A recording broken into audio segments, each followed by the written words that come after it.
ओं भगवते वासुदेवाय नमः।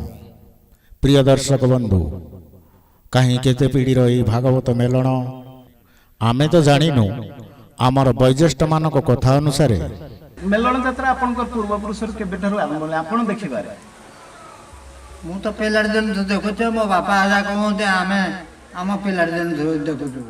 मेलण आमर तो मु देखी आसी आम बापा आजा 14 पुरुषर मेलण एमती जुग जुग धरी रही आसी। अच्छा अच्छा एमती जुग जुग ही धरी आसिकी मेलण चली। पांच भाई एकाठी ही पांच जगह को जाई हस खेल करी नाच तमाशा करी एम चलती सब। तेणु पांचटी ग्रामर भाईचारा और सुसंपर्क को नहीं चली आसुची यही मेलण यात्रा। वर्षकु थरे केते खुशी केते आनंदर महल अतिथि गहन भरी जाए पांचटी गाँ। आम ग्रामर चिरस्मरणीय दृश्य को साइती रखिबारे आमर गोटे छोटिया प्रयास। आम ग्रामर भौगोलिक परिस्थिति को अनुध्यान कले जानिबा।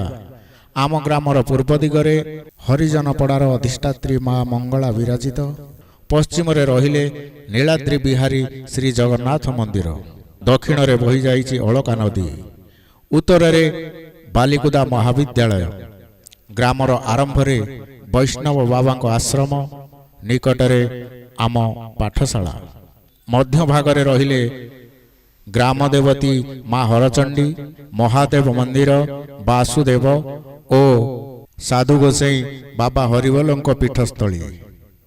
पारिपार्श्वर वृक्ष सबुजिमारे भरपूर आउ ता मध्यरे हजि जाउथिबा स्मृति, चिरस्मरणीय स्मृति जोठी थिले भी मने पड़ी जाए सेई पिलादिनर कथा, पुराणार स्मृति।